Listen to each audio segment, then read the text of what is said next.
Hello.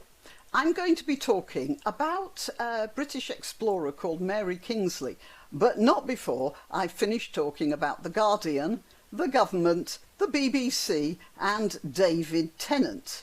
There's an article here in The Guardian. I'll start with this. Apparently in September, a minister called John Whittingdale proposed that British broadcasters should be compelled to make programmes featuring less international and more British content. I think he's wrong there, but possibly not for the same reasons. Anyway, that was the Daily Mail. This is The Guardian. David Tennant has criticised the suggestion by the former media minister, John Whittingdale, that public service broadcasters should make distinctly British programmes. But as I said, the politicians have it all the wrong way round, as they usually do. If British content producers made stuff that people wanted to watch here in Britain, then nobody would have to tell them what to produce. The big problem, as I keep saying, is that the BBC producers are largely second-rate. They're woke and they're ideologically corrupt, and they know they can make any old rubbish and be frightfully sophisticated about insulting British people any way they want, and they'll still get that licence fee paid by a bunch of pensioners who don't know how to operate a computer. And it's those guys who commission the work. That's what the problem is. Ministers plan to include the objective in new UK media laws to be drawn up next year. While major global players, including Netflix, Amazon and Disney, have invested in British content, there is concern that shows are too generic because they're made for an international audience without reflecting true Britishness. Well, what is true Britishness? Because if you carry on listening, you will hear about a BBC production of Round the World in 80 Days, which is anything but true Britishness. It's just insulting again, but let's carry on.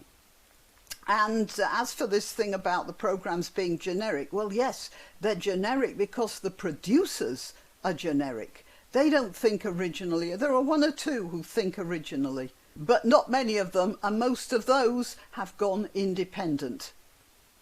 The Scottish actor questioned whether the government was actually pleading for artists to be more sympathetic towards it. Why would the government feel they need more sympathy directed towards them? I don't think that's the case at all. Perhaps that's a question they should ask themselves rather than trying to blame it on the television industry, he said. So he's blaming it on the government, worried that TV isn't sympathetic enough to them. Do you think that this might have something to do with the BBC's undisguised antagonism towards Brexit?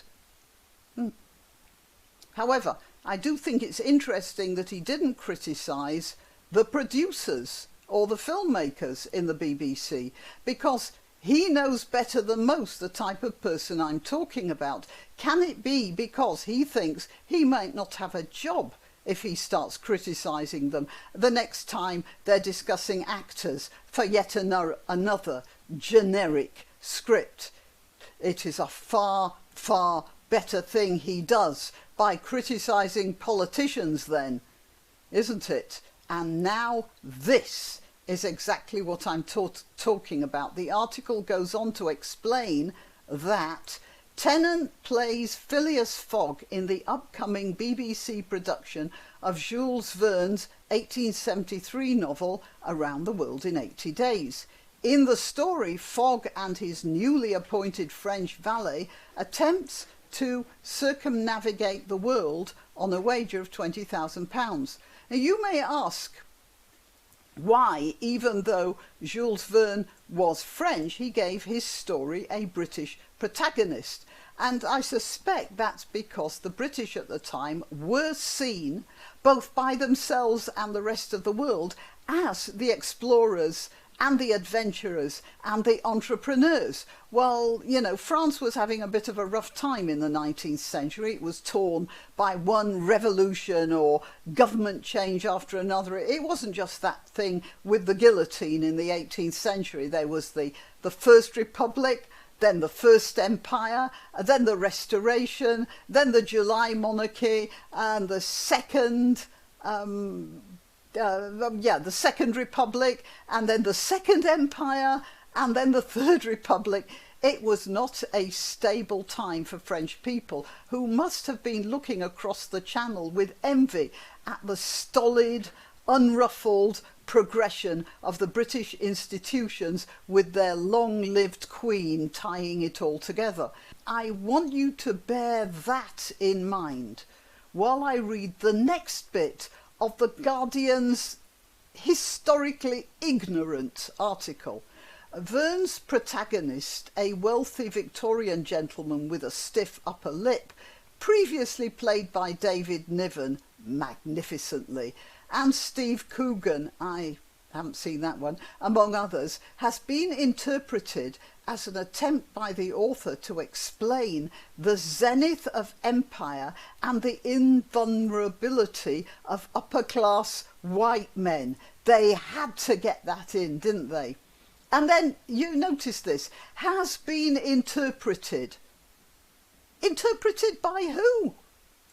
I like that, has been interpreted.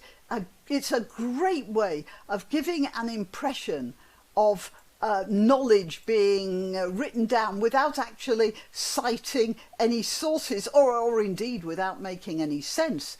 And I'll tell you something else. They were invulnerable. That is, they were invulnerable because they had a demonstrably superior technological society, and they were not afraid to die. Their deep Christianity, with its promise of a heavenly reward, was probably their greatest strength. You see it in Bronte's Jane Eyre with her cousin St. John. He wanted to be a ministry. He wanted to be a missionary. He wanted to take Jane Eyre with him, and with his profound and uncompromising Christianity, he went into the interior of Africa to, as they saw it, bring a light to the heathen. And as with St. John, hundreds, perhaps thousands of them died of tropical diseases in their droves. And they still went out, Bible in one hand, shotgun in the other. I'm going to finish by telling you a bit more about Mary Kingsley, but you can find stuff on the internet. I'll leave a link to one of the little articles on her in the description. She wrote about her experiences in a book called Travels in West Africa. I've read it. It's a wonderful book. You should read it too. It was filled with humour, self-deprecation, and a complete insouciance. She went walking through the African bush in an outfit usually consisting of, well, the corsets, a white linen blouse, a large hat, and a black wool skirt, under which were the usual complement of several petticoats in the African heat. And she credits that outfit with saving her life when once she fell through an elephant trap, and the iron solidity of her serge skirt formed a hammock over the pointed wooden stakes upon which she had fallen. I'll continue with The Guardian's take on it. Tennant's fog is depicted as a helpless and befuddled has-been, who at one point relies on the help of a black man and a woman. In many ways, Phileas Fogg represents everything that's alarming and peculiar about that old sense of British Empire, Tennant said. Alarming and peculiar. Potentially, it's a story about an England that should elicit very little sympathy. And we're supposed to think, well, you know, This is the BBC take on Britishness. Verne, he added, chose to make Phileas Fogg a particularly stuffy Englishman. I don't think he was stuffy. He upped sticks and went round the world at breakneck speed. In what way is that stuffy? We're showing a different type of stuffy Englishman. He's very damaged. Everything is a trauma for him. Only in the BBC verse, I suggest. Anyway, filming for the series was abandoned. Yeah, you've got to get it. Filming was abandoned in March 2020 due to the pandemic and later completed under restrictions. And this is what Tennant said. It was quite alarming. You didn't really know how dangerous it would be on set with 100 people. Now I'm going to tell you how Mary Kingsley died, that peculiar and damaged symbol of empire. She died in 1900 nursing Boer War prisoners of war. That is, she caught typhus. Sorry, I'm going to have to cut this. Sorry, I had to take that. It was the washing machine repairman. Got a little bit of a problem there. So let's see. I was talking about how Mary Kingsley died. I just told you about David Tennant saying how alarming it was during a COVID epidemic because there were 100 people on set. And Mary Kingsley died of typhus, which she caught from her patients. She was nursing Boer prisoners of war in South Africa. That is, she was nursing the people who at the time were seen as the enemy, and she caught typhus off them and she died.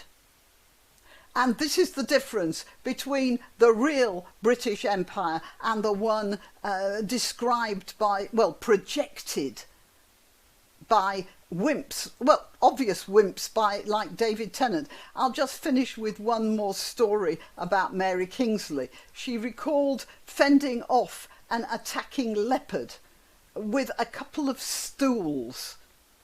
And I'm talking about the sort you sit on. And beating a giant crocodile out of her boat with her paddle. Put that in your pipe and smoke it, Mr. Tennant. Why not treat yourself or a favoured relative or friend to these magnificent examples of merch? The mugs and t-shirts come in the Graniopteryx design or Granbo with a firearm or the more deadly knitting needles. Go to www.graniopteryx.com and whatever platform you're watching this on, please click like, subscribe and share.